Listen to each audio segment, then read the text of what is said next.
So today we're going to be imaging on the Celestron C11. This is what the night sky looks like right now, so it's pretty good. This is from all sky camera that's like right on the roof of this shed here.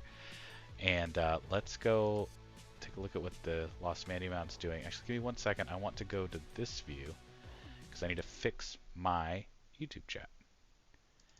Apologies to everyone for this delay.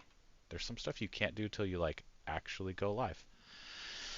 So that should work now. Let me alright, let's YouTube chat, come on, work. Okay, so let's get the C11 running. So I'm going to switch over to the mount. Yes, that worked really well. Okay, so this is like the mount's little control panel. We're just going to move that all the way off to the side. So here's what I was doing last night. I was getting the Horsehead, and so I'm doing 120-second exposures of actually 120-second exposures of L, and then 60 seconds of R, G, and B, and then 120 seconds of sulfur, 120 seconds of hydrogen, and 120 seconds of oxygen. I actually don't know that I even need some of these, but I just got the whole setup up and running again because it's been torn down for like, I don't know, it's been torn down for like 3 or 4 weeks just because of the weather. So this is really like me just trying to get everything back up and running before I do like more serious imaging.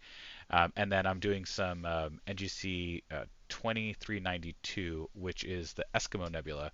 It's a really small planetary nebula. So let me just, let's get everything working here. So let's go into the imaging tab. And let's see. Actually, no, let's go to equipment first. And let's see, the camera is still connected. Let's start cooling that off and turn on the dew heater. The filter wheel is here. That is still connected. That's awesome. We've got the focuser. That's still connected. Rotator, I don't have one of those. Mount's good. Guider is connected. I've got the SV Boney SV241 Pro power box, and so it's just doing its thing. It says the lens temperature is 9 degrees Celsius, the dew point is 1 degree Celsius, so that's good. It is chugging down power to keep it there, but that's what it's supposed to do. And then I do have the Gemini flat panel on here. It's the Gemini flat panel. It's the big one, so it's something like 330 millimeters, I think. So it's a pretty decent sized astro panel, which I think it is currently closed. So let's go ahead and open this flat panel up. There we go. And let's go into the imaging tab and just start firing off some 1 second images. Just to see if I think the flat panel's still, I can actually look out. There we go. I should start being able to see some stars. There's some stars. Okay. Looks like focus is pretty close. I don't know. It's a little fuzzy, but that's fine. I like sending the mount over. So we're going to start with the Horsehead. So let's go to the Horsehead Nebula. Like if I can spell Horsehead. There we go, Horsehead Nebula. And let's load that image. This is Nina. This is what I use to control the whole astrophotography rig. In here you set parameters like the focal length of your telescope, and then it knows the parameters like the pixel size and the width and the height. And here you go. This is the Horsehead. I am going to ask it to figure out what the rotation is. And so this is the framing wizard, if you're not familiar with that. And within the framing wizard, you can like pull up targets, and then what's in this box is what's going to show up in your telescope. And because this is a pretty zoomed in scope, it's a C11, it's got 2800 or 2700 millimeters of focal length. It's super zoomed in. So you can click this button here to determine rotation from camera. And what it's doing is it's just firing off a single image, and then it's going to use some math to figure out what rotation your sensor is at. So let's go ahead, and it's doing that. It's solving it. There you go. So that's the rotation. That's the image that we should be getting. I actually like that framing. I like that the Horsehead is going to look exactly like a Horsehead. So I'm going to hit slew and center. Actually, I need to unpark the mount first. So let's unpark this mount. This is the Gemini, like I said, G11G. So there we go. The mount is unparked, and we're going to click slew and center. And what this does is it shoots the telescope over. And I should probably get an outdoor camera set up so that you guys can actually see the scope moving around. It's kind of awesome to see this like 60-pound telescope move around pretty effortlessly, actually.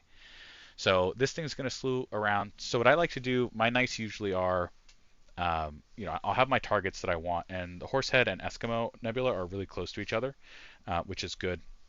So I'll start by manually slewing to 1 and just check focus. I'll even run an autofocus routine. I think I probably waste a lot of time doing that, but I like doing it because then I know exactly like what's going on. So, yeah. All right. Now that it's doing that, it's doing its first exposure. This is a mono camera. So the camera really only ever reads black and white, and then you slide different filters in front of it, and that's how it sort of knows. Then you say, hey, everything you saw this time was red, and then green, and then blue, and oh, it's reslewing. Where's it going? Oh man, it's not across the night sky enough yet. It's doing a meridian flip, which is, I don't know, a meridian flip with a C11 with a dew shield and everything is always kind of a scary thing to see. So,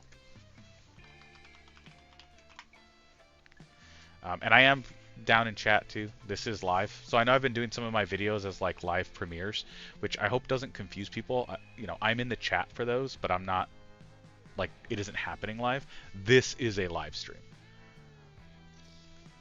because it's Saturday. And for the first time in like almost a month, I'm getting some clear skies. I got a little bit of clear skies yesterday or last night, which is why I have some data for us to process. But once I like kicking off the telescope and its run first, and then once it does its thing, then I'll go over and we'll start doing some processing. But I want to start collecting images. So we're just gonna. It's slewing over. Man,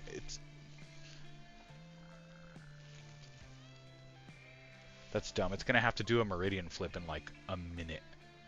That's so annoying. Where I'm at right now, the target that we're shooting is like right in the middle of the sky.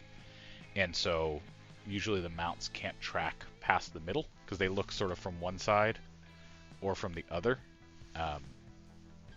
So I'm going to have to do a meridian flip in a second. If it even takes. This is awful. I think I might just wait a sec.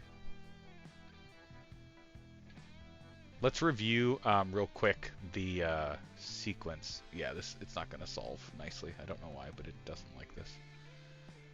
Okay, so the sequence we have, I just used the legacy sequencer. I know I've been working on some advanced sequences. I have a whole video on like the legacy, or I'm sorry, the Nina advanced sequencer. I did it with this gentleman that I met in the Discord servers. But for this was just like a quick and dirty one because I'm almost more like testing out my own gear. So let's take a look. So we're going to do the Horsehead first, and then we're doing the Eskimo Nebula, although I wonder if I should do the Eskimo Nebula first. No, the Horsehead's going to disappear sooner. So this is the nice thing within Nina when you have your targets set up. This graph here shows you the path that your target is going to take throughout the night. And so the highest that the Horsehead's going to get at my location is 54 degrees. And then that's going to happen like now, essentially. You can see this line here is now. And then these lines are out here are, this is daytime. This is astronomical, like twilight. And then this is the sun setting. So sun setting here, sun rising here, and this is where the target's going. This is for the Horsehead Nebula, and then this is for the Eskimo Nebula. So the Eskimo Nebula is much higher in the night sky. It's going to get to 78 degrees, and that's going to happen sometime around midnight. So let's do this. I think because it did the meridian flip, it's all out of focus.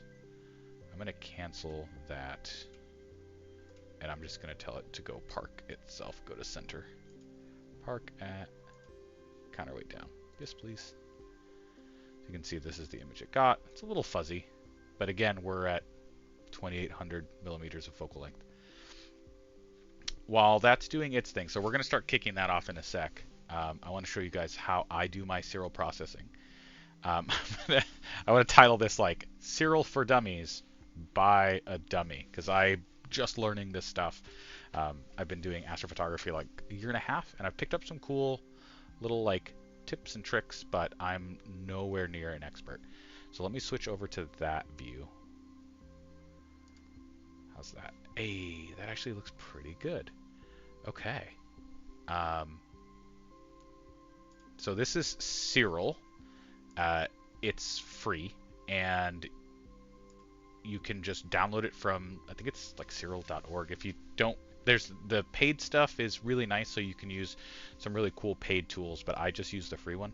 Again, I'm not good enough to necessarily, I think, get anything out of the really advanced paid ones, but I'm sure everyone has thoughts and feelings on all of that. So let me oh man, I'm getting an RA stall. No, stop it.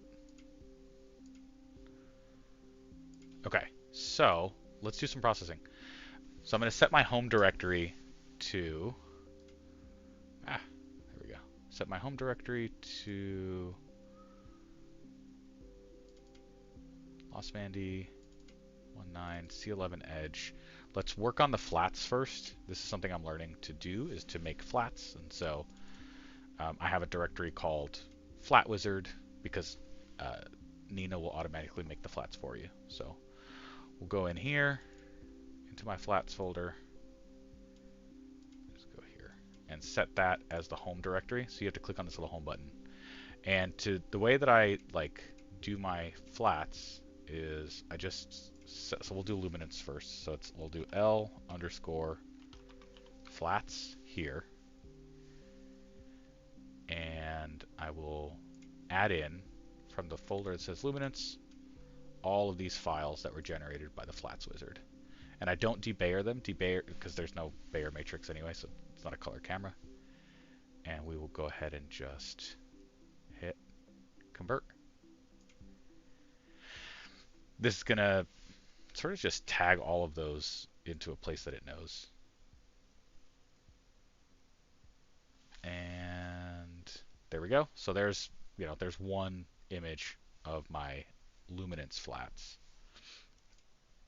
And then we're going to go into stacking, and it's multiplicative stacking is what you're supposed to use with flats. And I leave everything else by default just as it is. Does anyone have a better way to stack my flats? Here's how I got there. I hovered over this, and the thing here says that you should just use multiplicative normalization when you're doing it. So this is what I'm going to do. Anyways, I hit start stack. It'll go through and do its thing.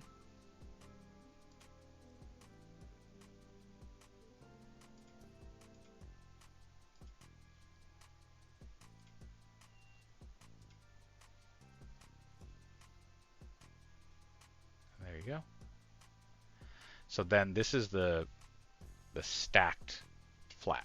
So flats are just, if you have a perfectly white panel in front of your telescope and you take a bunch of pictures of it, this is what it looks like. So you can see all the like little dusty donuts here. This is from dust just in the optics. And so here is my luminance flat. One thing that I know I have to do, I don't know why I have to do it, but I know I have to do it, is I have to do what's called pixel math, because these flats, what I found is they take too much. They like correct the image too much, and what would normally be a dark donut ends up being like a light donut. So I have to come into pixel math. Let me move this window here, and I even have it as a preset. So I have to take basically all of the, my understanding is this is all the pixels, and then I add 0.2 to them. Hit apply, close, and then histogram stretch, and you can see there's my flat.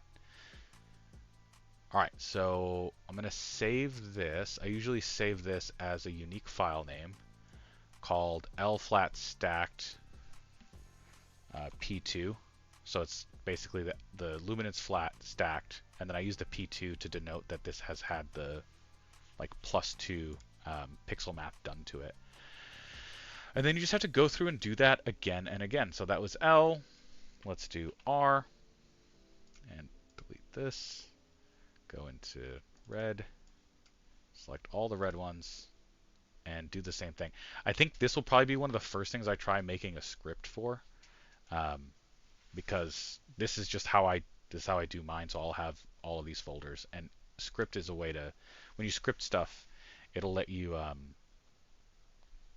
just like use the computer to automatically do these sorts of things, and I think that's probably a good idea, because this can be like sort of dumb and time consuming sometimes. All right, so here is here's the R flat. It's interesting, it doesn't have as many dust donuts on it. And we're going to go to stacking, and we're going to do multiplicative, same thing, multiplicative, blah, blah, blah, start stacking.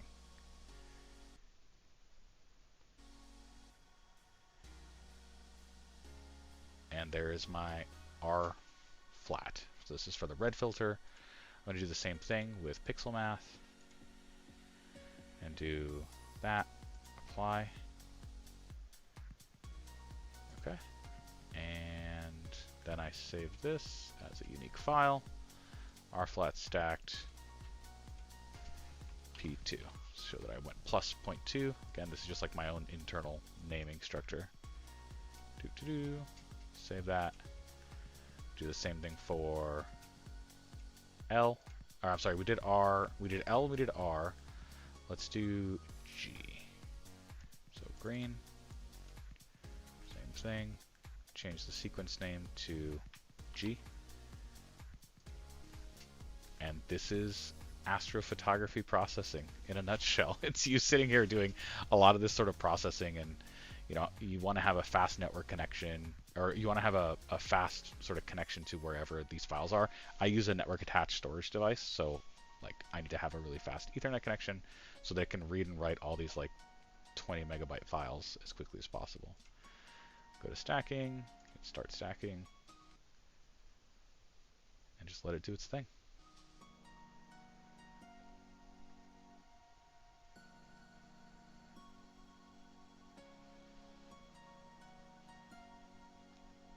All right, stacking is complete. We'll go to image processing, pixel math, put that in here again, and apply. Okay. Save that as G flat stacked P2. Save that. And we'll do blue next.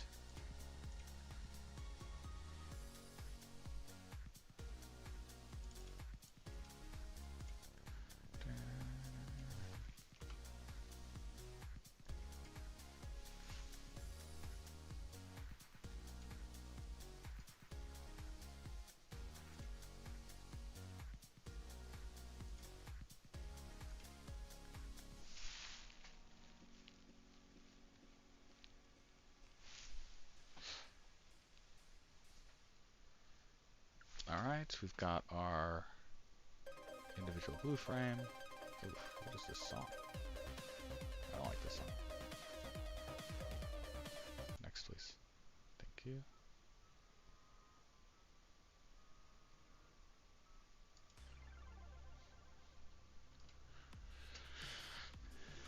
Alright, here's a single blue one. You stack all these together.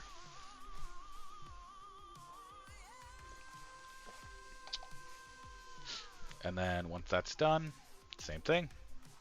You got to make your flats. If you don't change your imaging train setup too much, actually, if you don't change it at all, then you can reuse your flats from one night to another, which is what I'm going to do. So these flats I'm going to be able to use on these images that I took last night, and then whatever images I take tonight. because I didn't have to tear everything down because it didn't rain or anything like that. So we're getting close. B flat stacked P2. I like the idea of having scripts and stuff to do a lot of this for you. But the way that I learned was just by doing it myself by hand, so that I sort of understood what was doing what.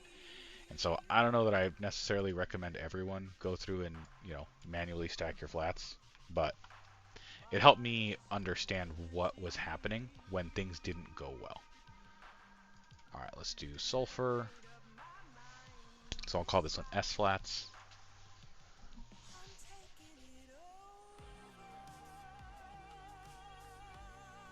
And it's processing the files. Wow, that's gross. I don't know why that looks that way, but hey, that's the stack. Or that's the single sulfur. That is kind of a weird looking thing. Okay, well here's the stack of the sulfurs. Let me do my pixel math, +2, apply, save as, S flat stacked, P2. Save that. And then we just got 2 more to go. We'll do H. Call it H. Convert that.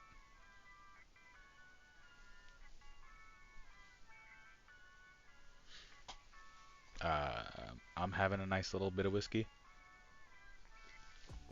I am particularly partial to Japanese whiskeys. I don't know. That's like a thing I like. But it helps me when I'm sitting here just staring at flats trying to figure out, you know, what I'm supposed to do. So now that those have been all converted, we're going to stack them all together. And actually, let me go check on the telescope. Let's go look at the telescope real quick. So here's the Lost Mandy. It's doing an autofocus run. That's really good to see.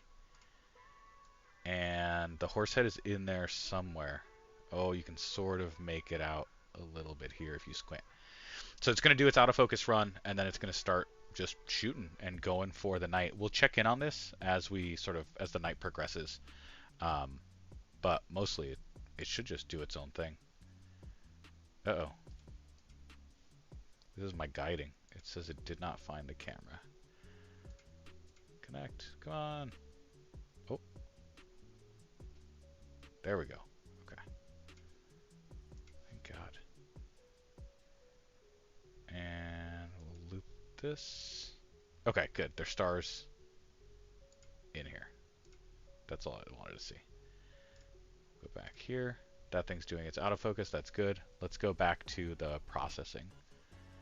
So that is here. Beep boop. All right, this is my hydrogen flats stacked. So I need to do my pixel math. Hit that. Hit apply. Close. Save as H flat stacked P2. And I'll show you guys why I do that when I get to when we actually start working through the actual data. This is all just like the pre-work, but I don't know. Let's do the last one, which is oxygen. The oxygen filter set. We'll pick the oxygen flats. Convert. I kind of wish someone had made something like this when I was first getting started, because I don't know. I didn't fully understand what I was getting myself into when I got into mono processing, like mono image processing. And I guess it doesn't have to be this way for everyone, but I don't know that I necessarily would have gone mono if I like fully understood like how much of a pain it can be versus one-shot color. Like the one-shot color images are way easier to mess with than mono. So as fun as it is, sometimes this can be a bit of a pain in the butt. All right, so it did its stacking. We're going to go do some pixel math. Do that +2. Close. Save as O flat stacked P2. All right, now that that's done, we can actually look at the pictures that we took. So I'm going to go back to, let's do the Horsehead first. And let's process the luminance channel. So I'll set the folder as luminance. Come in here. Let's add all the luminance images. And we're going to call this, we'll just call this L. And again, there's no debayer, so we'll just hit convert.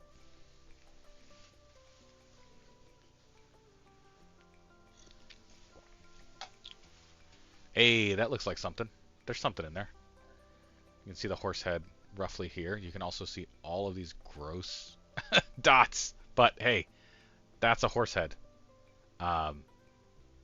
So we need to do a calibration next. So we're going to use a flat. And we have a luminance flat over in the Flat Wizard folder, flats. So we got to select the L flats. And I'm going to do the stacked P2. That's the one that I like using. Boom. Open that. And just click Start Calibration. And it should get rid of most of these donuts. Let's see. And actually this vignetting. So you can see how it's like dark in the corners. It should take care of all of that. Okay, there you go. That's not bad. You can see there's a little bit of shift in some of these. There's like a shift here. You can see a shadow of the donut. It's better than the actual donut that was there before. But I'm still working on my darks technique. So if anyone has any ideas of like a better way to do that, that would be really nice to hear. Next, now that it's calibrated, we have to register it. And what registration does is it goes through and it finds the stars in all the pictures, and then it aligns all those stars. So you just, you know, I usually just leave these as is, leave all these settings as is, and hit go register. And you can see it circled in red where it thinks all the stars are. And then it's going to go through every single image in this stack and just like basically just go line them all up. So it says 10 images processed, 0 failed, 10 registered. Cool. So now that we've got that figured out, we just go over to the plot and you can see the FWHM for the frames. And actually, let's go into the sequence. You can open the frame list here and like click through all the images. This is a really awful FWHM. Like these stars are really fat. But it was a super wavy night last night. Like the atmosphere was very turbulent. So I don't really know what I was expecting. Anyways, so for stacking, now we're going to switch this back to additive with scaling. The pixel rejection is the Windsor Eye Sigma clipping, and the weighting, I like using the FWHM as the weighting. So this images that are sharper end up carrying more weight in the algorithm that is like adding or subtracting them all. So we'll do that, hit start stacking.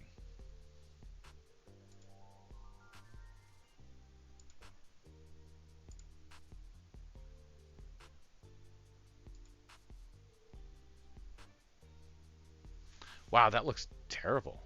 Oh, I guess I am looking at it in like the histogram stretch. So if I just go to the auto stretch, it's not that bad. But still, you can see all these dust motes. Man, I got to figure this out. That does not look good. It looks like a 3D donut in there. And this is the luminance channel. Just watch the CES video. I need to consider getting a power bank. Yeah, dude. Those. Hello. How's it going? Hosaki Soletti. Yeah, those power banks that I saw in there were good. I like Jackery. Their stuff's pretty nice. So if you can get it on sale, it's usually pretty good deals. I'm glad you. Thank you. I'm sorry. What I should have said was, hey, thank you for watching the CES video. All right, so this is gross. Look at all these like shadowed donuts. I don't like it. But we're going to move on and just keep processing through this. Like I said, I was like messing with the telescope a lot last night when I was trying to get all these images because it had all been torn down and put in the shed. So last night was like the first night that I busted it all out in quite some time. So we're going to move on. So that was all of the luminance ones. So we're going to change the home directory over to, let's do R. So I like going LRGB.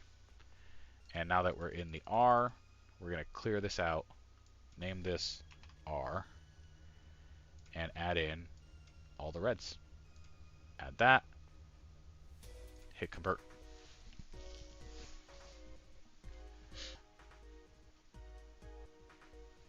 Okay, see the R is so much cleaner data. I don't know what's going on with my luminance filter. It's like too dusty. But either way, we're gonna do calibration. Hey, what's up, Jose, man? We're doing some processing of Horsehead that I took last night. I finally got to set up all my gear.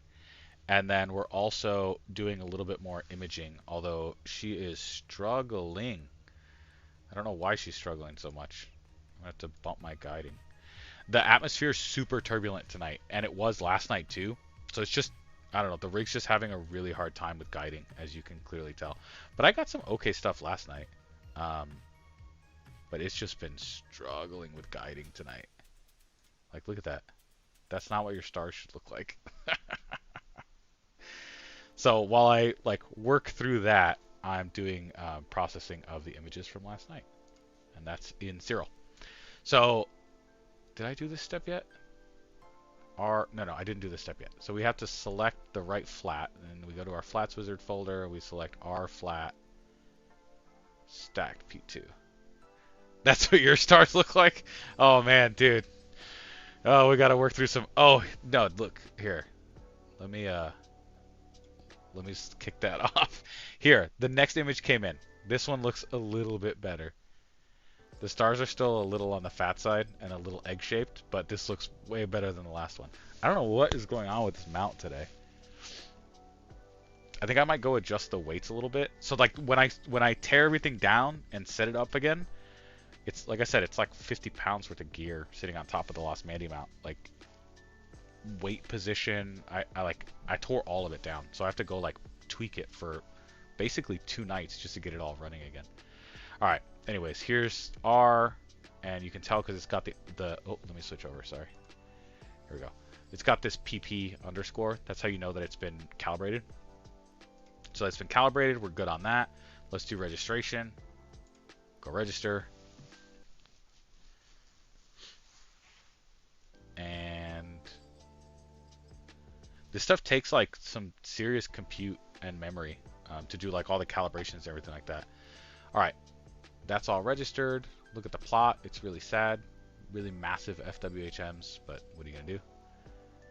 And we're gonna go with the same sort of stacking stuff. Once I get into like stacking the actual frames, I don't mess with these settings. I leave additive with scaling, Winsorized Sigma clipping, and then weighted WFHM, and I just say freaking go for it. If I've got like a super big data set with like hundreds of images, then I will oh dang, dude, that looks so good. Look at that. Shoot, this might be amazing. Look at all this detail here. Wow. What if I switch it over to the histogram one? That's like super intense stretch, but that's just out of stretch. Dude, this is gonna look good. This is just like literally data I grabbed last night because I was like, oh, I gotta do something. Oh, it's not too bad turbulence for you? Nice, dude. Good. I don't know what it is, but like I went outside and I judged turbulence by how twinkly the stars are. And when I walked it towards the shed this evening, I was like, oh man, I'm fucked. Sorry, I'm screwed. Or no, I'm borked. Whatever the PC term is. Happens to the best of us, yeah. All right, I'm gonna save that. That looks really good. Dang, dude. I'm so excited now to put this together. When I was looking at the luminance data, I was like, man, this is gonna suck. I don't know why I'm doing any of this. All right, let's switch over to, that was R. Let's do G next. So we'll set G as the home folder. We'll add in all the G's. We'll set this sequence name to G and convert. But dude, this red data makes me feel real good about myself right now. So this will be good. Yeah, green, there's nothing. If you've looked at the Horsehead, it's a big black horse in a sea of red. So I don't really expect anything in the green, but we need it for like star color stuff. So We'll switch our flats over to the G flats, stacked P2, hit open, and hit start calibration. Sick.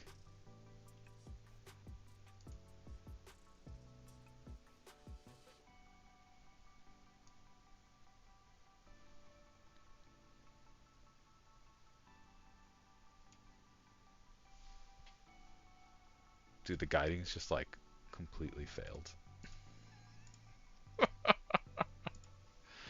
I love that part of the horse. Like the nose dust is where you know you have some good hit. Yes, exactly. Dude, I also love that part of the horse.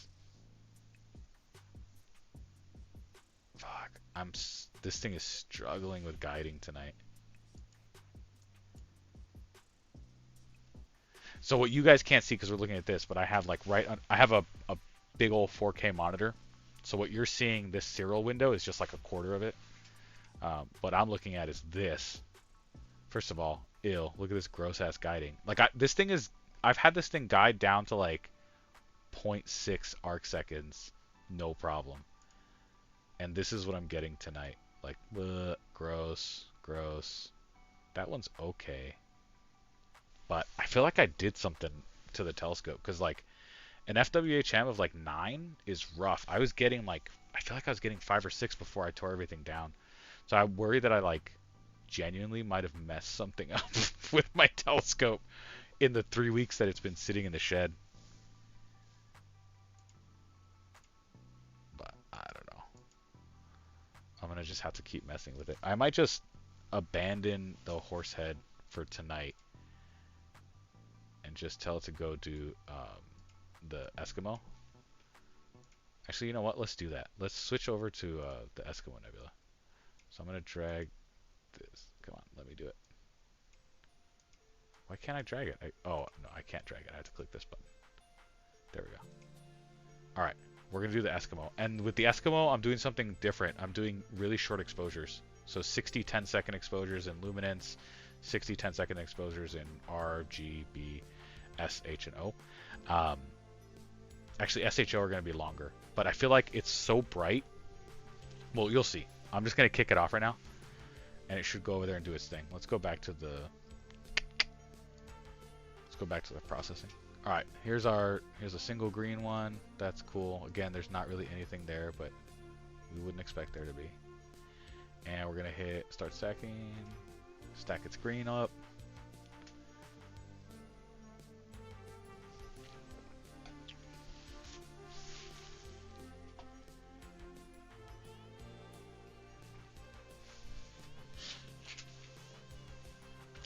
Stacking failed.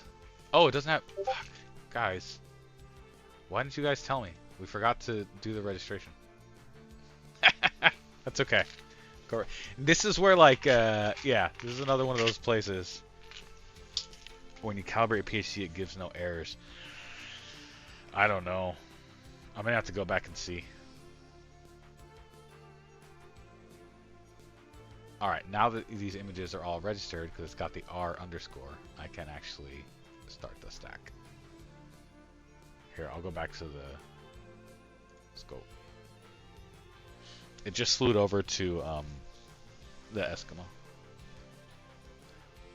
When processing mono, are calibration frames applied to each channel or to all at the end? You have to do them to each channel, because some of the dust motes might show up on one filter versus another. Also, some of the way that your like super tight filters, like the S, the H, and the O, the sulfur, the hydrogen, and the oxygen, they'll produce different vignetting depending on like just the filter themselves. So that's why in the start of this stream, I went through and did LRGBSHO. So 7 different flats. You have to do that. Now, there are some calibration frames that you can apply at the end that are camera specific depending on the camera you have. So like if you've got like a 294 mm or a 1600 mm, those you do like darks as well to like capture read noise. That you can just apply to the like final image is my understanding, maybe. But the 2600, which is what I use to capture these, you don't have to worry about that stuff. Bro, this thing is struggling. Look at this. Is this dew? Or is it in the trees? What are you pointing at? I think it's pointing. Look, what do you think this is? Dew or the trees? Look at how bad this looks. Gotcha, thank you. Just got a monocam and filter, so I got to do some research. Yeah, dude, I had to do the same. Honestly, I had to do the same when I got my monocam. And I'm learning it was kind of a pain in the ass. I think this is trees. That's what's making this all look so soft.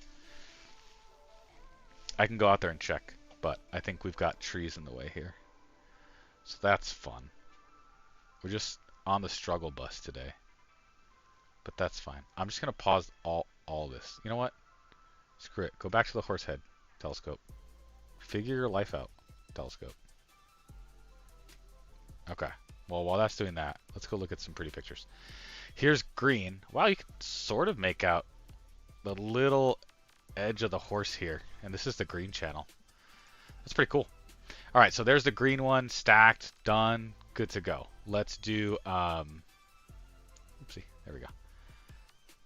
Let's do blue. So we're going to switch over to the blue channel for the home directory, and then go back to conversion, clear all this out, name this B, add in all the blues.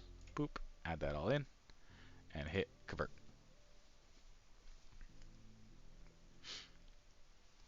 So Jose, I'm having, like, that's a good point. I need to check PhD. One of the things that I'm experimenting with right now is on the Edge HD, I have a Crayford focuser. So if you guys watched my like focuser video, that really nice red focuser from CYCK, I have that in that imaging train now. And I'm trying to understand, like, I don't know, what do you guys think about this? So people say that on, sorry, this is like weird music.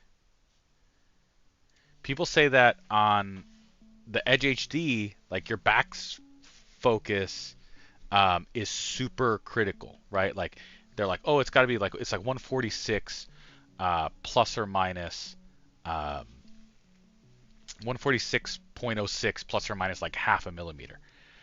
So I'm trying to understand, okay, so if you put a Crayford focuser there, I don't have a focal reducer on the back of the Edge.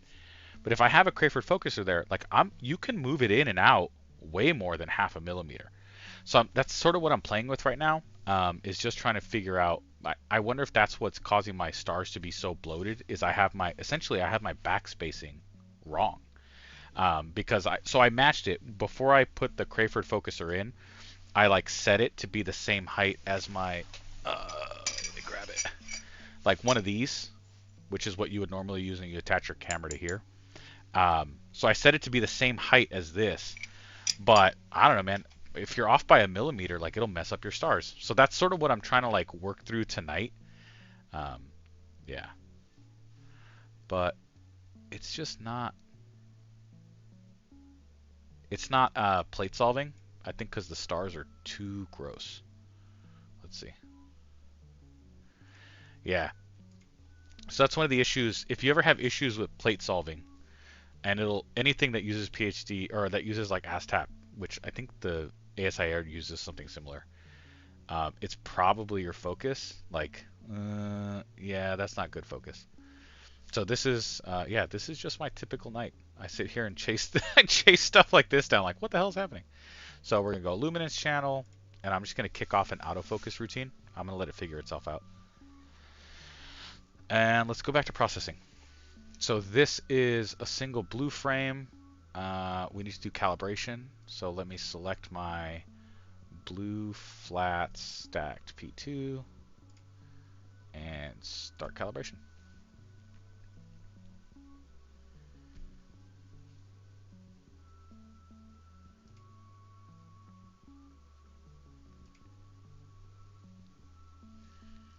All right, so it did its calibrations. These all have looked good. It really is just the luminance channel that looked super rough. So let's do registration, which is where it lines all the images up. We'll do some of that. So it's doing the registration. So this is the blue channel again, which is why you can just barely see the horse here. When we go back to the red channel, you'll see how good some of this data was. But I feel like not a lot of people do this process entirely manually. You probably shouldn't. But again, if you're learning, doing it manually will show you what it all is. So, all right, we've registered, which is why it's got an R. We did the processing or the calibration. And the only thing left to do is stack. So we'll hit start stacking. Boom. And you can tell, I don't know if anybody noticed, up here my disk space is 10.3 terabytes. That's because it's like I said, I read and write all this data to my NAS, and my NAS has a lot of storage. So I've got 10 terabytes of disk space, and I think this system that I'm on right now has 32 gigs of RAM. But even with this system with 32 gigs of RAM, like, it still struggles a little bit to do some of this. Let's see, Jose says, I don't really have experience, but recently Dylan O'Donnell was having a focus issue. Turns out a screw was pushing the back plate. I actually did recently watch his.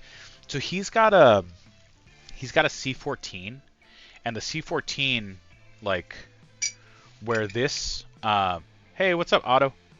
Where this bolts in, there's like, so imagine this is bolting to the telescope. There's like these two screws that you can use to lock the mirror down for shipping. And I guess the way when he installed his focuser, he had to screw those screws in just a little bit more, and he didn't think anything of it because they were still sort of loose. Yeah, exactly. So he was like pushing down on it a little bit. But I'll check. I don't remember there being any sort of screws like that on the C11. But yeah, maybe. All right. Dude, look at this. This is the blue channel, and you can see the horse. That's insane. Actually, I don't know. I'm kind of impressed by that. So here's the stacked blue, and we're going to save that. Should we process the sulfur, hydrogen, and oxygen too? What do you guys think? Should we do SHO? I mean, I collected it, so I feel like we probably should. Let's go to, let's do sulfur next. So we'll go to lights. Yes, okay. That's the sulfur folder. Let's do it. So clear this out. Add in all the sulfurs. Oh, this will be good. You guys can help me figure out how to actually add in this data. Like, I can do LRGB, but when it comes to adding in SHO, I don't know. It's all like, it's all Spanish to me. All right, so now we're going to go through the sulfur. Hey, that's pretty clean. You can sort of make it out. You can see this like faint line here. Nice. All right, let's do calibration. Are you doing Horsehead or... I'm doing the regular Horsehead. The regular one. So let's grab our S and calibrate. Bingo.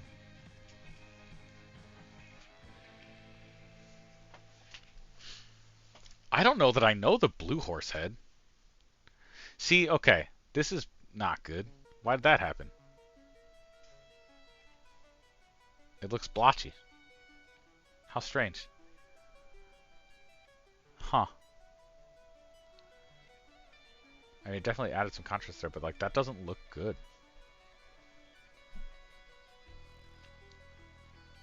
What happened to this? Let's go back and... So when you do it manually, you can always go to this sequence tab. And like, so this is PP is the images that have had the calibration frame attached to, or applied to them.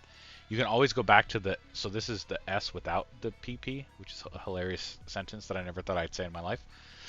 And you can see this is the like unmodified one. Let me do the histogram stretch. See, like, what happened to my calibration? Look at this. This is the S. This is the calibrated frames. Like, that looks bad. It's like overcorrected on the outside. It made the inside too dark. I'm not sure what to do with that. And I used the correct one, right? Yeah, I used sulfur flats. Yeah, that is odd. Yeah, tell me about it. I've had so much plate solving issues lately. The moment I add a filter, ASTAP stopped. I ended up using plate solver too, but it's slower. I use SharpCap because it's bulletproof plate solve. Can I use SharpCap to plate solve in Nina? Dude, that might be interesting. SharpCap to plate solve in Nina. I hate this, and I don't like that it did this to the images. You think this is due? No. This happened because all I did was apply my flat. So like if you look at, no, this is just a single frame. So if you look at the single frame without the flat applied, this is what it looks like without the flat. And then if you look at that same frame with the flat applied, it looks like this. I think my flat is wrong or broken. Alright, I'm going to stop doing S right now. I'm going to stop doing sulfur because there's something weird going on there. So let's switch over to hydrogen. And then, I don't know, we'll come back and mess with that in a minute. But I kind of want to just like go through these. So let's do the hydrogen one next. And if you look at the flat, I'm sorry, the flat, it looks weird. I can tell it's due because the middle is visible. Yeah. Alright, let's add in hydrogen. So you think there might have been dew on my corrector when I took the flat? That's interesting. Or dew on the corrector when I was imaging, and that caused it to be different from the flat. These are all good guesses. Let's see though. Let's do the hydrogen one next. I'm just gonna leave the sulfur. We'll come back to it later. While this is doing its stuff, let's go back to the scope. All right. This is what my stars look like right now. That's okay. Again, this isn't as sharp as I'm used to with my edge. And let's just tell it to fire off. If it's due, that would be insane, actually, because I've got this. I've got the SV Bony SV241. Are you SharpCap to tell me the real focal length to use in Nina? Because sometimes the scope changes with your imaging train. Yes, dude, I have had that happen.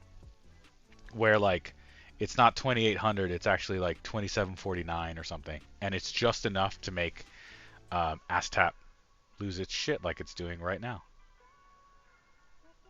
It's really gonna fight me on this tonight. I didn't have these issues last night, but hey, that's astronomy, right? Or astrophotography.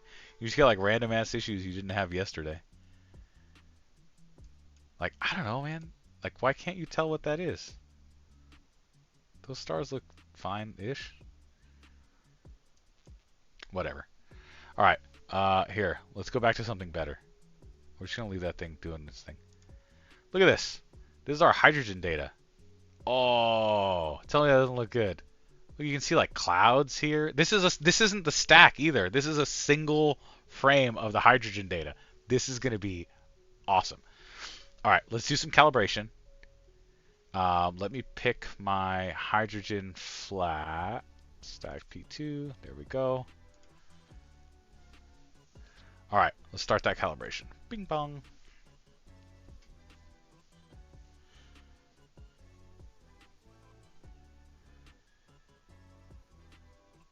See, that looks maybe a little bit better. All right, let's do our registration on it. Go register that image, please. There are not enough stars in the reference image to perform an alignment. I mean, there aren't that many stars. That's hilarious. Let's do minimum 7 star points. Dude, I don't think I've ever had that happen. I don't think I've ever had that error. It found 3 stars. No, I really want to use this data. But if it can't find stars, let's see, 1, 2, 3 star alignment. Let's see, we're just going to do this by hand. Pick the first star, pick the second star, pick the third star. Okay, and go register. One night perfect, the other night catastrophe. Yes, one night's perfect, the other night is catastrophe. Okay, I think that time it worked. So the global all-star alignment that I usually do under registration, sucked. And so I had to do the 1, 2, 3 like manually select stars. Let's see what that does to the stacking. This might be fun. All right, like I said, this is still just a single frame. What? Yeah, why wouldn't you apply the registration? Fucking, I hate when it does this. Okay, there we go. All right. All right, the registration is, oh. All right, the registration has been applied. Let's see, let's tell it to go stack. Let's see what happens.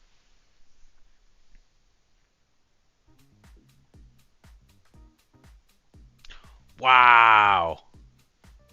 Okay, this is now the stacked. Look at this. Look at this out here. I don't know if this is coming through with YouTube's compression and all that stuff, but like, dude. That's crazy. Okay. Okay. Let's not get ahead of ourselves. That was H. Is it even worth doing the oxygen? I don't know that there's like any oxygen. Because in my head, the oxygen's always like bluish. And it's the Horsehead. Oh, it doesn't matter. I apparently only captured 3 frames of oxygen. So we're not doing oxygen. Okay, so now I'm going to set my home folder to just the outside area over here. And let's do image processing, composition, RGB compositing. This is how I create a color image from multiple channels of mono. Again, I don't know if there's a better way to do this. This is just how I figured out. Yes. Okay, so let me move this over here so you guys can see it. I don't want to use a luminance because our luminance channel sucked. So let's just start with basic RGB. So we're going to come in here and we're going to say, hey, grab the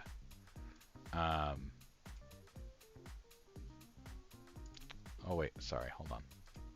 I meant to move this over to the outside here. Here we go. Don't. There we go. It was going to write stuff in the wrong directory. And I hate when it does that. All right, composition, RGB compositing. Let's select our red. So we go into red and select R underscore PP underscore R stacked. This is the final stacked image. Okay, so there's R. Let's add in green. So we go in here, we select green, R underscore PP underscore G stacked.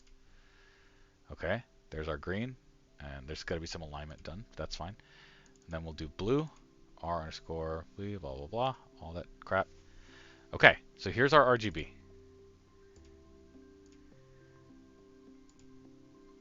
It looks hilarious, but that doesn't matter. We're going to do, I like doing linear match. Ooh, that's too bright. But we need to do an alignment first. So just go to an alignment, please. There we go. Why does it look like that? That's a little bit better, but it looks awful. Let's see. Let's try a different composition method. Reload them all. Yeah, reload them all.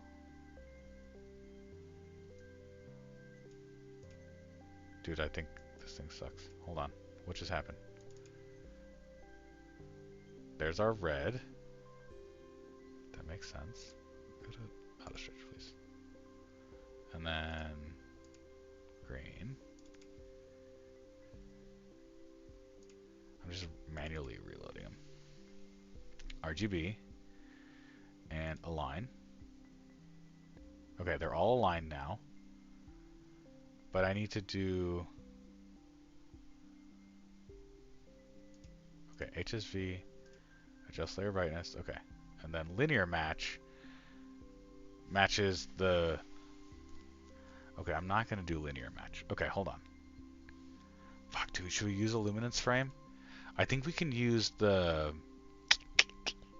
hydrogen, this really good hydrogen one. I think we can use this as a luminance. Yeah.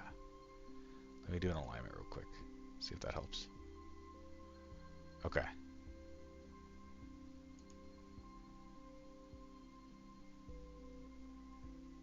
Why does that look...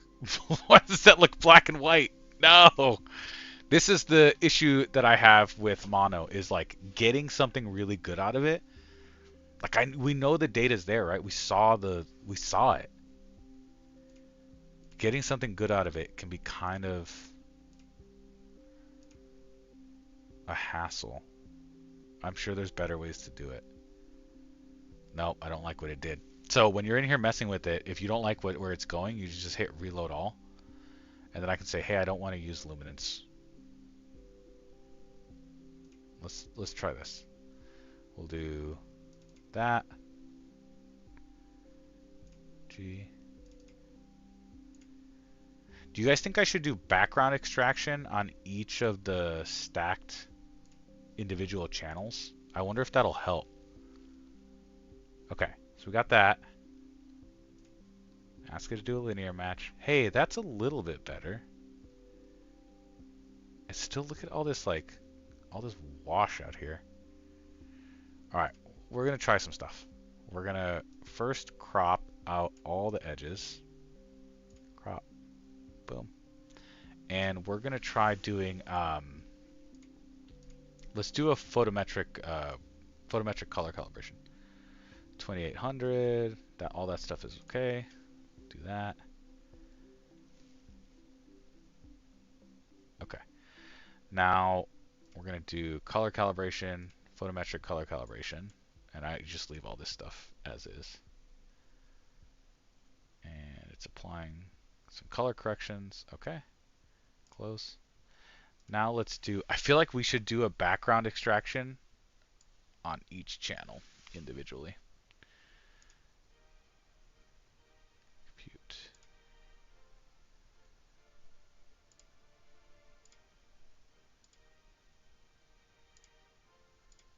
See, it feels like it just falls apart as soon as you get to this stage. I don't know why.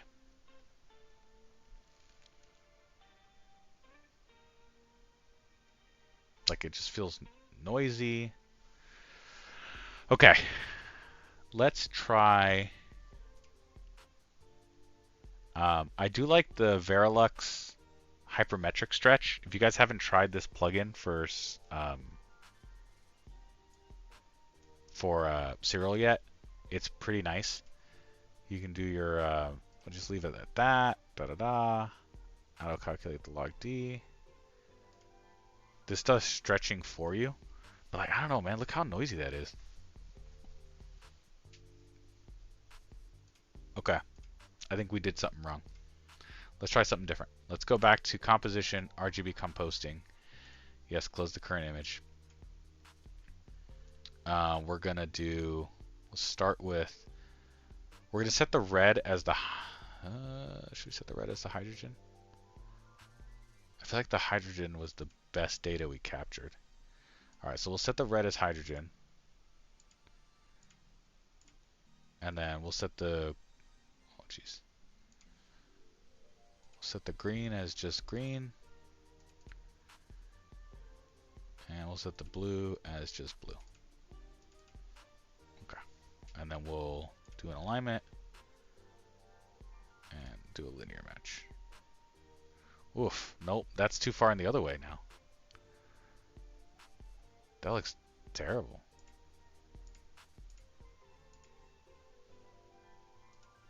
Nah. We're going to change this back to the red data.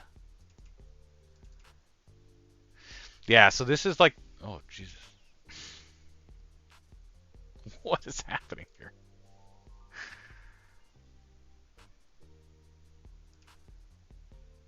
Oh, that's a little bit better. But why is the like outside all blown out like that?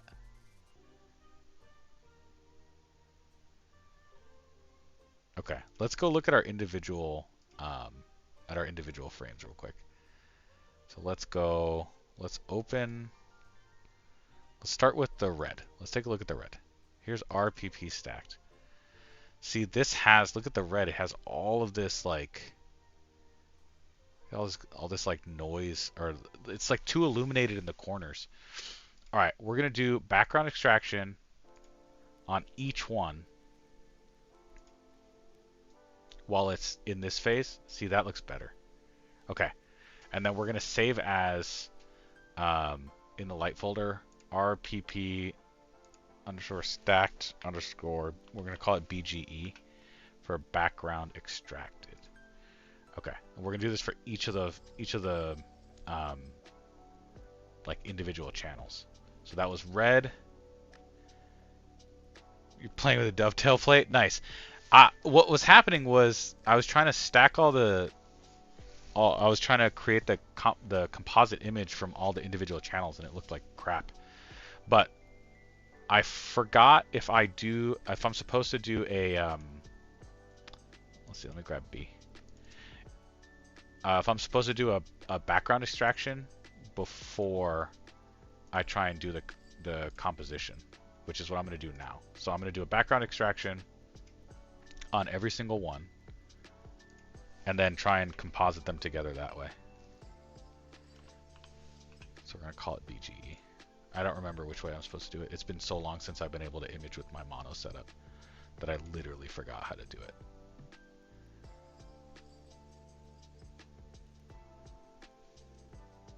You're ignorant with SIRIL? Oh man. That's fine. Let's see, we're going to go image processing, background extraction, generate, compute background. There we go, apply. So do you use PixInsight? Fuck, I should probably be using PixInsight. I just never have. Alright, so now these are all background extracted. Let's do the hydrogen, which I think was that like really clean data. Oh, dude, this looks so good. But look at all this background. It's like, yeah, I think that's what I needed. I needed to do a background extraction. Oh, that's even better. That's kind of nuts. Okay. Save as underscore BGE. Actually, I should do the luminance one too, because the luminance one, we might need that. So let's grab the luminance channel as well. Luminance stacked, even though it's got all these hilarious artifacts. Background extraction, generate, compute background. Ugh, look at that. My donuts are 3D now. I have 3D donuts, guys. Stacked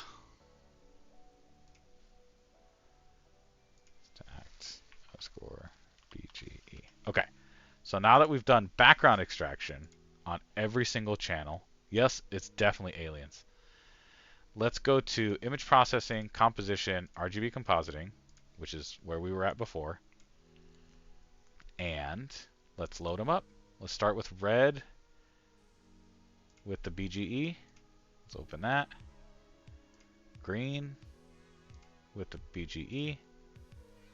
And blue with the BGE. We'll start with this. And let's align it all up. Boop, boop, boop. There we go. And then we'll do a linear match. Okay, that's a little bit better. It still feels like we're losing out on a lot of the potential data that was there on these. But okay, let's say that that's what we want to do. Close that out. Crop. Cool interviews lately. I saw you're planning on going full frame. I don't know if it's worth it. Yeah, dude. I know.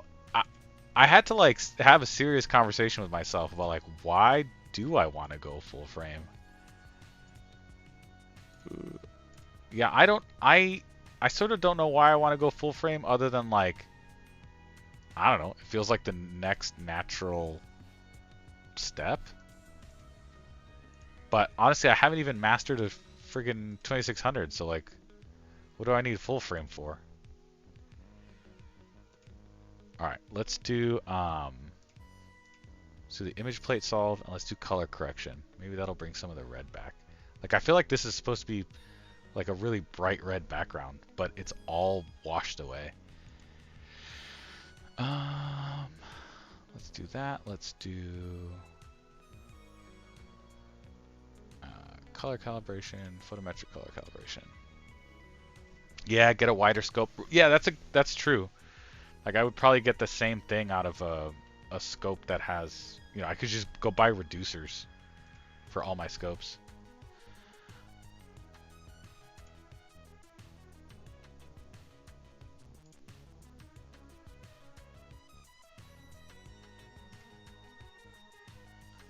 Okay. Let's set this back to linear. And let's ask the Veralux Hypermetric stretch to figure it out. Alright, let's do target background. I like dark, so I'm going down to like 13. Calculate what that should be. Let's see the live preview. Oh, that's too dark. That's just bad. Nope. Let's go with that. That's just too noisy. Like, where did all the data go? I must be doing something wrong. 'Cause, like, look how noisy this all is. I mean, I get it's only like 2 hours? No, like an hour and a half? But it just feels so dark. Alright, let's try this. We're gonna do a different composition. We're gonna throw in the luminance channel, which I know is like just bad data. Look at that. How gross that is. Let's go R, G, B, and align them all up.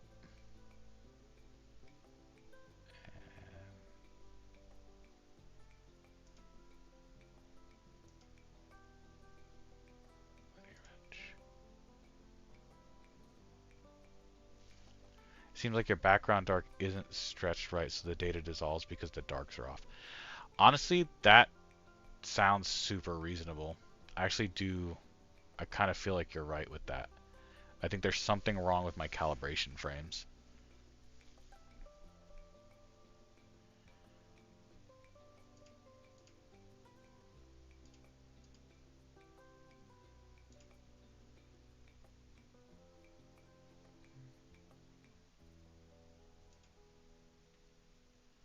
That looks a little bit better.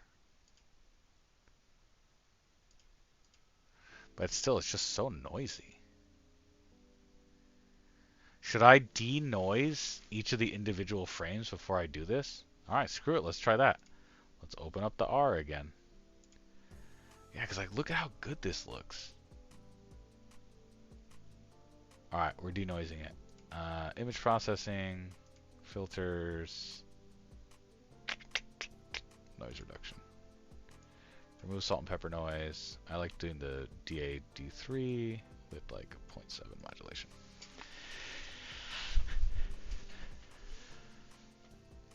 Let this thing sit and cook.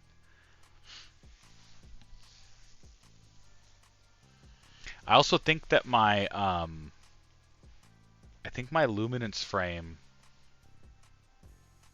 Oh, what the hell happened here? Nope, that doesn't look good.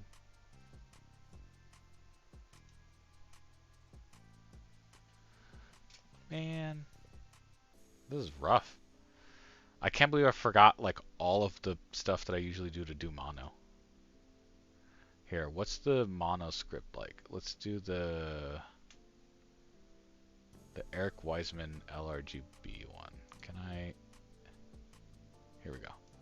So if you right click on a script in SIRIL, it'll just open it, which is kind of nice, so that you can see what is happening within that script. So for this one, it does LRGB, and it needs to have, let's see.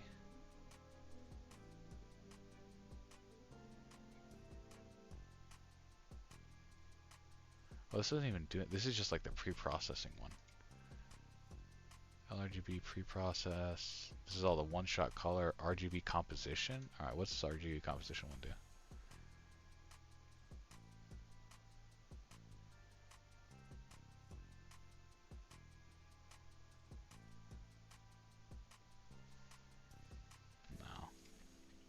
I feel like this always happens to me when I'm messing with mono data.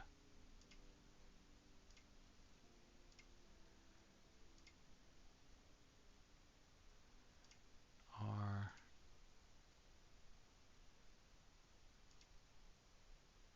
G B. I think I need a lot more luminance. I think that's what it is. I can't trust the luminance data, so I just think it's not good. All right, linear match. Okay, we're just gonna run it. All right, so now that we've done that, let's look at the Veralux Hypermetric stretch.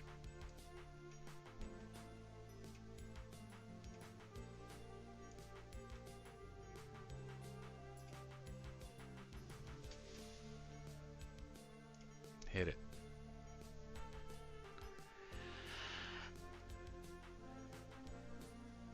Is there a SIRIL easy stretch script? I go to that one in PixInsight. Easy stretch? Yeah, that's like what this Veralux Hypermetric stretch is. It's sort of like a one-click, like easy stretch. And there's also like the auto stretch in the bottom right corner that I can use. Let me crop this down. This is a little bit better. But let me do a photometric. I want to do color correction first before I mess with it too much. But this looks a little bit better. It still feels a little like bright down here. But I can fix that with the stretching a little bit. Hold on, but I want to do color calibration first. The star colors look really pretty. Like it did a good job on that. So that's nice. Oh! Wait, is it photometric color calibration that's been messing up all my stuff here? Why would that happen? Let's see. Look at this. It pulled all this stuff out. Gross. Don't do that. No. No. No. Veralux needs on. Oh, it needs a spectrophotometric color calibration? Okay, alright. Alright, let's try that.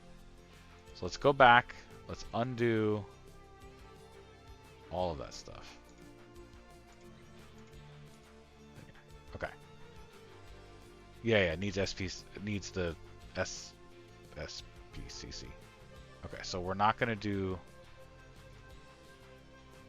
Okay, so I undid the Veralux stretch. Let me just do an auto stretch just so we can see what we're doing.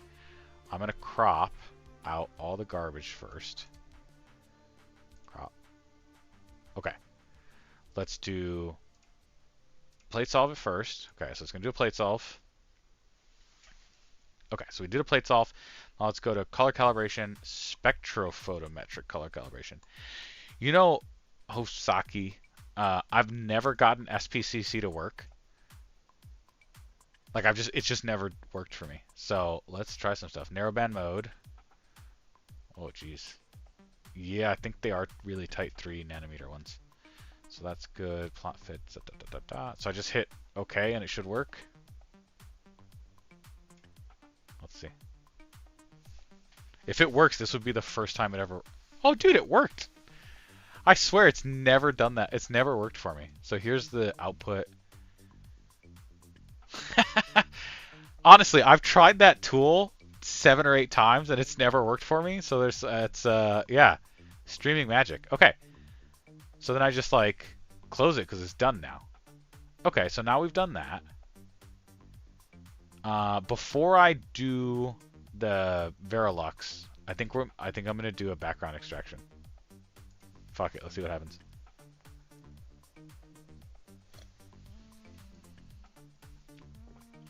Nothing happened. Okay.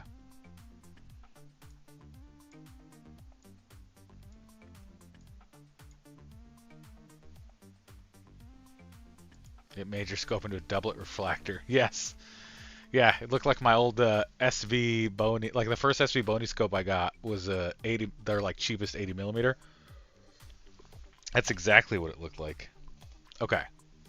Screw it. All right, we're good. Wait, no. Why'd you undo SPCC? No, redo SPCC. Thank you. Okay. Now we'll go to scripts. Let me set this back to linear.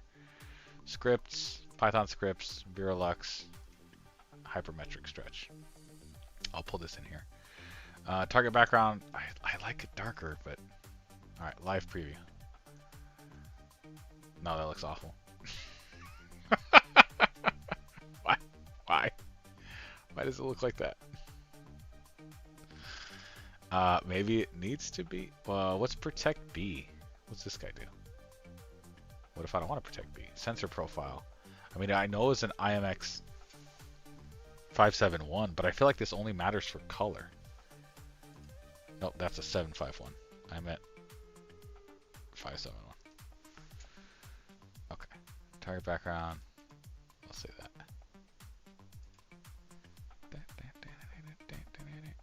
Live preview.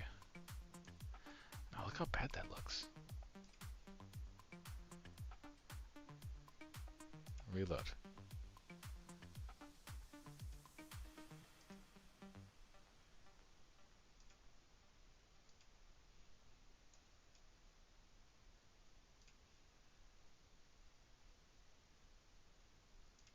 Alright, screw it. Go do it.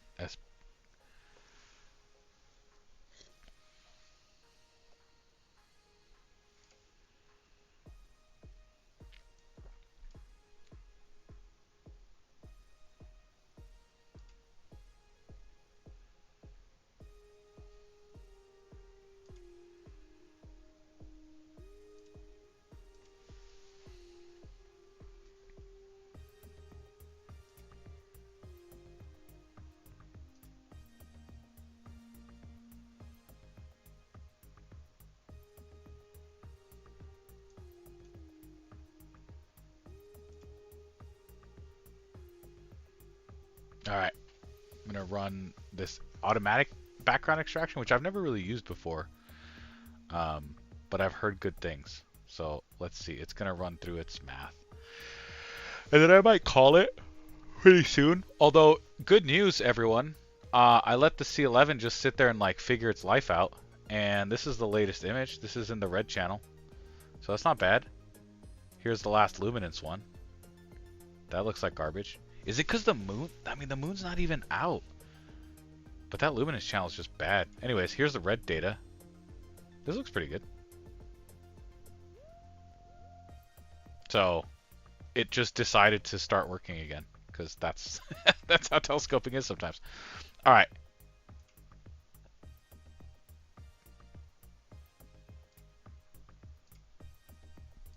I always clip a little bit.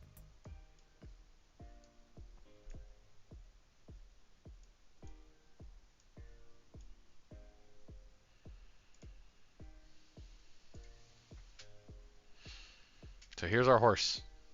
I feel like it lost a lot of the detail out here. But the flip side to that is, like I said, this was with... Let me go look at the sequence for a Horsehead. This was with... Oh, 10, 20, 30... 30. This is like 30 minutes of data, now that I'm thinking about it. So 30 minutes of data on the Horsehead gets you this. Alright, that's not bad. I'm running it again tonight, and so I should be able to go through that whole thing again. I forgot each of those frames was only 60 seconds. So there you go. That's what 30 minutes with a C11 will get you. I like doing a couple other things now that we're here. I like doing this wavelets transform. I feel like it pulls detail out. Watch, you'll see. So like there's that. Oh, no, see, it'll go too far sometimes. And I'm gonna switch the music because this music is driving me crazy. There we go. Okay, so reset. Usually there'll be one of these that you can grab and we'll just like pull a little bit extra detail out.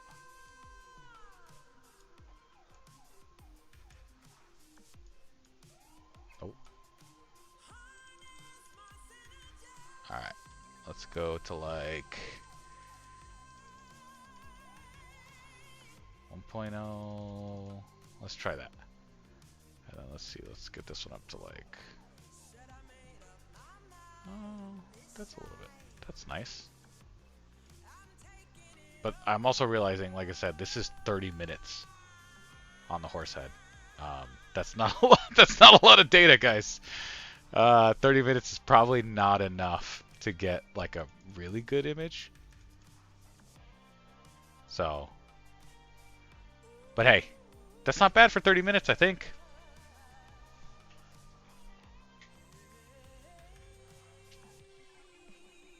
I'm running it again. Like, look, you can see this stuff here. I'm running it again tonight. So, here, let me switch to the scope. She's collecting data as we speak on the next. So this is, but again, it's only doing 30 minutes per channel. No, I'm sorry, it's doing 10 minutes. It's doing 10 minutes per channel. 10 minutes L, 10 minutes R, G, and B. I am going to do the flats again before I go to bed tonight, but it's getting super late here. So let me open the chat. I feel like I haven't looked at the chat in a while. Let's see what this. Also, what's the sky doing? There's the sky. Dang, it's pretty clear.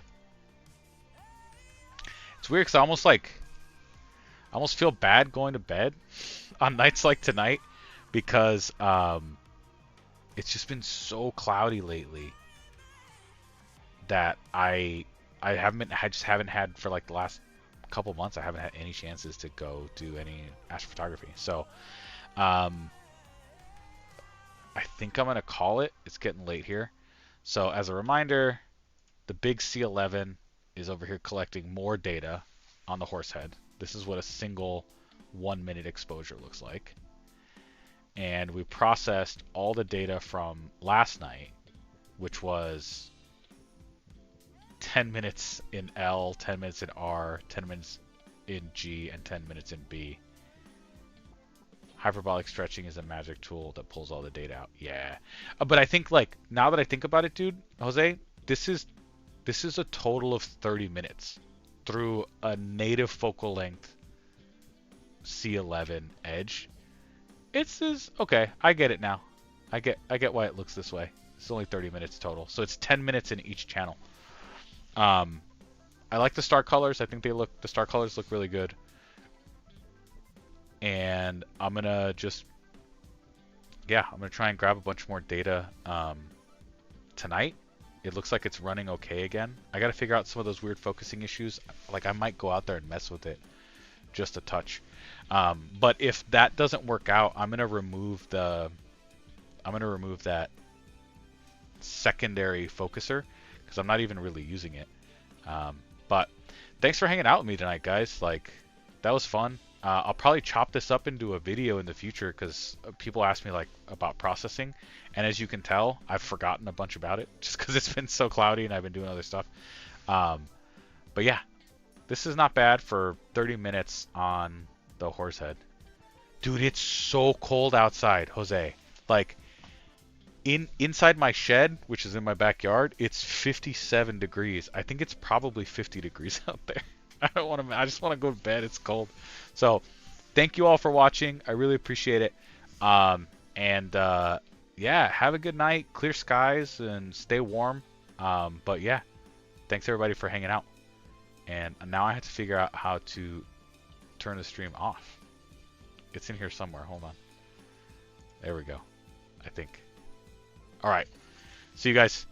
Take it easy. Clear skies.